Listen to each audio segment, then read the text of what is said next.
कहने का भाव क्या है? कहने का भाव ये है, गोस्वामी जी कहते हैं, अरे मूर्ख मन यहाँ वहाँ भटक रहा है, सामने थाल रखा है, तुझे केवल खाना है। राम नाम थाल में, राम नाम मिष्ठान रखा हुआ है, तुझे उठाकर खाना मरे और बस खा और आनंद से अपना जीवन बिता। यहाँ वहाँ मांगने की आवश्यकता भटकने क्यों? कि राम नाम ही सो अंत सब ही को काम रे। कितनों भी योगी होगा, ध्यान देना, कितनों भी सब कुछ होगा, लेकिन अंत समय क्या काम आएगा भैया? राम राम सत्य है। आखिर में तो जब आखिर में वही सहारा है तो अभी क्यों नहीं सहारा पकड़ रहा? कहने का भाव क्या है? कहने का भाव गोस्वामी जी कहते हैं, अरे मूर्ख मन, क्यों? ये कलयुग है, यहाँ पर ना आप योग कर सकते हैं, न जप कर सकते हैं, न नियम कर सकते हैं, न आसन कर सकते हैं, न प्राणायाम कर सकते हैं। कर सकते हैं तो केवल एक राम नाम। तो राम नाम में कहते हैं दीवाना हो जा, राम नाम छोड़ जो भरोसो करे और रे, तुलसी परोसो त्याग मांग कूर को रे। लेकिन फिर एक और लिखते हैं कि कैसे हम जपें। ये तो ठीक है, आपने कह दिया कि राम जपो, अब राम जपने की थोड़ा विधि बता दो, क्योंकि हम राम राम तो बहुत जपते रहे, लेकिन हम जहाँ के तहाँ हम सब राम राम भजते हैं, और किसी का भवन सूखा, किसी का उद्धार हुआ, जहाँ के तहाँ बैठे, और एक उसी को राम को कहते हैं, राम को सुमरण करके, राम को याद करके, राम को जप करके परम धाम को चले गए। तो कहते हैं महाराज एक बात और बता दूं कि हम राम जपे तो कैसे जपे? तो कहते हैं राम राम जपो, आ जाओ राम राम जपो जियो सदा सानुराग रे। कैसे जपो? सदा, ध्यान देना, जैसे क्या करें? अच्छा, जैसे मतलब क्या है, एक बार क्या हुआ कि एक पंडित जी ने बताया किसान को जा खेत में ट्यूबवेल लगवा ले, खोद जा करके वहाँ पानी निकलेगा। तो उसने क्या किया, गया खेत में, एक दिन खोदा, पानी नहीं निकला। फिर उन्होंने कहा पानी, महाराज ने कहा था कि यहाँ पानी निकलेगा, पानी निकल रहा। फिर क्या किया उसने, दूसरे दिन गया, फिर दूसरी जगह उनका यहाँ आ रही है, शायद यहाँ हो। फिर दूसरे दिन वहाँ पर खोद डाला, वहाँ भी नहीं निकला। उन्होंने कहा महाराज ने कहा था खेत में तेरे पानी है और पानी निकल रहा। फिर गया, तीसरी बार गया, चौथी बार गया, पूरा खेत एक महीने उसने खोद डाला, लेकिन पानी का महाराज अच्छा आपने मुझे बताया, सारा जीवन में ये खोदता रहूँगा, पानी वहाँ है नहीं। उनका कैसे खोदता? उनका बस ऐसे, उनका बस ऐसे नहीं निकलेगा। जहाँ खोदता है बस वहीं खोदता ही रहा, और जब तक न निकले बस वहाँ जाना नहीं, तो वहीं पर रोजाना फावना मारना, खोदते रहना, बस मेरी गारंटी है। साधक नाम जप ही ले लाए हो ये सिद्ध। अब हम क्या करते हैं, 5 मिनट के लिए यहाँ आ गए, 10 मिनट के लिए मंदिर पहुँच गए, और फिर सारा काम वही। बताओ ऐसे पानी निकल आएगा? उद्धार हो जाएगा? जो साधक होते हैं कैसे जपते हैं? जब तक अंदर नहीं प्रवेश कर जाते, जब तक ये संसार नहीं चला जाता, सारी मिट्टी निकल जाए, तो बताओ अंदर पानी है कि नहीं? हमारे आपके अंदर जितने बवाल फंसे हुए हैं, हम अंतरंग नहीं जा पाते जहाँ पानी है। ध्यान देना, बस इतना अंतर है। जपते तो हैं हम, लेकिन जप करके वहाँ नहीं जा पाते जहाँ पर पानी। तो क्या करें?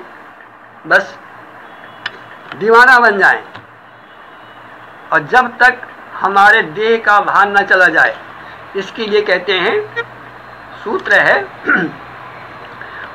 कब मिलेगा ऐसा, कब करने को मिलेगा, ध्यान देना। 5 पहर धंधे गया, 3 पहर गया सोए, 8 पहर होते हैं। और 5 पहर, एक पहर का मतलब 3 घंटे, 8 का 24। तो 5 पहर धंधे गया और 3 पहर गया सोए, और 1 पहर है नाम बिन मुक्ति कैसे होती। कहने का तात्पर्य हमारा ये है कि जब आप साधना करें, जब आप भगवान के गुणानुवाद गाएं, तो कम से कम एक जगह बैठ करके 3 घंटे, तब कुछ आप जो जा सकते हो अंदर। और हम 3 मिनट बैठना मुश्किल पड़ जाता है। लेकिन यदि आप निरंतर अभ्यास में हैं, रस्सी जाती है लेकिन एक दिन में घिसना नहीं हो पाता। जब बराबर साधक नाम जपहि लय लाए, नदी चलती है, एक दिन में सागर नहीं जाएगी, लेकिन निर्वाह बराबर चलती रहे, रुके नहीं, तो बताओ एक दिन सागर मिल जाएगा नहीं मिल जाएगा। और हम आप करते क्या है कि कुछ देर यहाँ कर दिया, कुछ देर वहाँ किया, और बस पढ़ के सो गए और फिर सारा संसार हुई। जब तक हमारा जीवन 3 घंटे प्रभु के स्मरण में, और हमारी एक गारंटी है कि आप एक आसन में राम राम जप लो, तो उसी क्षण आपको, उसी दिन आपको वो अनुभूत हो जाएगी जिसको आप अनुभूत करने जा रहे हैं। लेकिन ये एक बार में नहीं होगा, जब निरंतर करते रहोगे, और निरंतर करते करते एक समय वो जब परिपक्व अवस्था आएगी कि आप 3 घंटे एक आसन में बैठ जाओगे, तो सारी क्रियाएं आपकी उलट जाएंगी और आप अंदर प्रवेश कर जाओगे। आपको महान आनंद रूपी पानी आपके अंदर ही मिल जाएगा। तो हमारा कहने का भाव ये है कि हम जपने की विधि होती है। और किसी ने कहा महाराज, कबीर से कहा महाराज आपने नाम जप करके और परमात्मा को प्राप्त कर लिया, आप भी थोड़ा सा अपने विचार रखिए। तो कहते हैं क्या भरोसा देह का, दिवस जात क्षणवा है। मैंने कैसे किया, मैंने श्वास श्वास सुमरन करो और जतन कछु ना है। देखो ये एक विधि बता रहे हैं, जिस विधि से जो गया है वो अपनी विधि बता रहा है। कहते हैं कैसे राम को जपो, हर श्वास में आ जाओ, हर श्वास में सोहम, हर श्वास में राम। तो क्या होगा, आपकी जो सारी वृत्ति यहाँ वहाँ है वो श्वास में आ जाएगी। और श्वास कहाँ से चल रही है, श्वास चल रही है आत्मा से। ध्यान देना जरा, श्वास क्या है, श्वास हमारी जो है देह की और आत्मा का पुल है। जिस समय श्वास टूटी तो देह अलग और तुम। तो यदि हमें इस पार से उस पार जाना है, ध्यान देना जरा, कैसे हमारे अंदर का वो पानी निकले, कैसे हमारे आपके अंदर का वो स्रोत फूटे, कैसे हम जमीन से वो पानी प्राप्त करें। तो ये अपनी अपनी प्रयोग है, अपनी अपनी साधना है।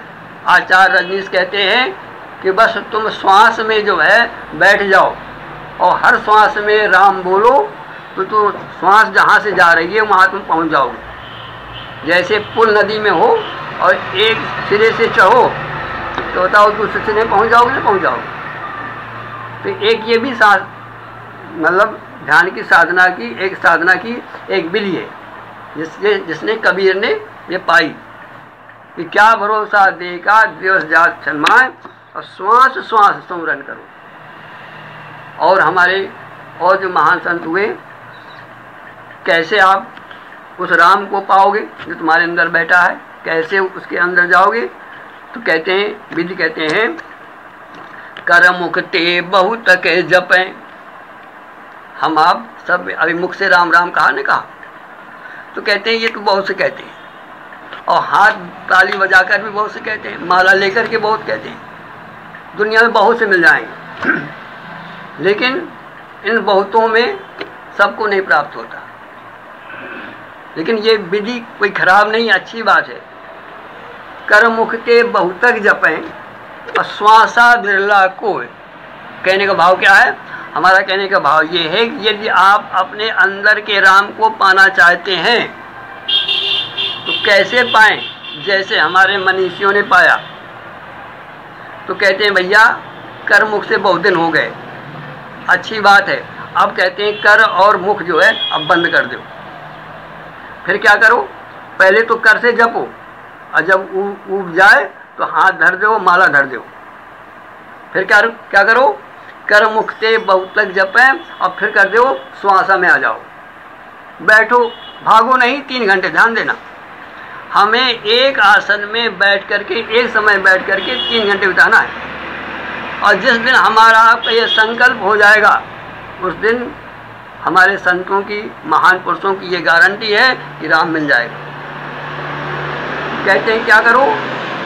कर मुख, पहले तो कर से, हाथ से और फिर मुख से जपते रहो जब तक तुम्हें अच्छा लगे। कर मुख से बहुतक जपें और जब ऊब जाओ तो फिर ये ना करो कि जाके गप लड़ा लो। फिर ये ना जाके कि वो भोगों में जुट जाओ, अभी बैठे रहो, ऊब ना जाओ इतनी जल्दी। पहले कर से, फिर मुख से, फिर और चलो आगे, फिर श्वासा में आ जाओ। हर श्वास में ओम, श्वास में जो राम राम हाथ में चल रहा था अब वो हर श्वासा के साथ चले। इसके बाद कुछ समय वहाँ बिताओ और उससे भर ऊब जाओ तो अभी भाग न जाओ, अभी तुम्हें 3 घंटा बिताना है। फिर क्या करो? कर मुख से बहुतक जपे और श्वासा बिरला को, और इसके बाद श्वासा तज। क्यों?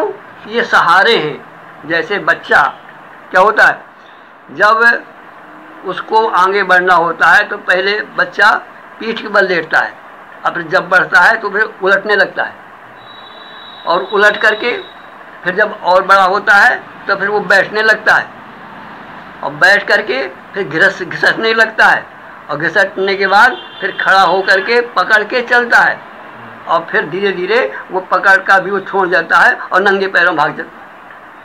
होता है नहीं होता? तब कहीं जो है वो पूर्णता को प्राप्त होता है। इसी तरह से तुम्हें भी वहाँ चलना सीखना है। तो ऐसे ना करो, बच्चा एक दिन में नहीं चल पाता। एक तो क्या करो कि पहले कर और मुख, इसके बाद जब थक जाओ, जब मन ऊब जाए तो फिर श्वासा में आ जाओ, भागो नहीं अभी। फिर जब श्वासा से भी ऊब जाए, क्यों कि अभी पूर्णता नहीं है तुम्हारी, जब श्वासा से भी ऊब जाए तो फिर वहाँ चुप हो जाओ, पर देखो कि क्या हो रहा है। सब चला जाएगा अब केवल तुम बच जाओगे। देखत देखत ऐसा देख, मिट जाए दुविधा रह जाए। फिर वो एक का दर्शन जो बाहर है और भीतर है, सर्वत्र है, उसका कब दर्शन होगा? जब हम 3 श्रेणियों के आगे चलेंगे। बच्चा पैदल कब चलेगा? जब पहले वो पिट के बल लेटेगा, फिर बैठेगा, फिर खड़ा होगा, फिर सहारा देगा, और इस सहारे के बाद फिर चलना पड़ेगा। तो हमें राम कब मिलेगा? जब हम पहले कर से, फिर मुख से, फिर श्वासा से, और फिर ध्यानस्थ हो करके, चुप हो करके, फिर देखो क्या होता है। बस वही होता है जो हो रहा होता है। सारा का सारा रहस्य खुल जाएगा। कब? जब हम एक आसन में बैठ करके नित्य प्रति 3 घंटे उसमें बिताएंगे। 5 पहर धंधे गया, ये देखो, ये उनकी अनुभूति है जिन्होंने जिसको करके पाया है। 5 पहर धंधे गया, 3 पहर गया सोए, और 1 पहर हरि नाम बिन मुक्ति कैसे हो। यदि मुक्त चाहते हो, इस संसार से वैराग्य चाहते हो, आत्मा में आना चाहते हो, तो एक समय बैठ करके प्रतिदिन ऐसा समय निकालो कि हम 3 घंटे एक आसन पर बैठ करके भगवान का स्मरण कर सकें। तब आप जो है कुछ का कुछ हो जाओगे। बोलो वृंदावन बिहारी लाल की हरि बोल।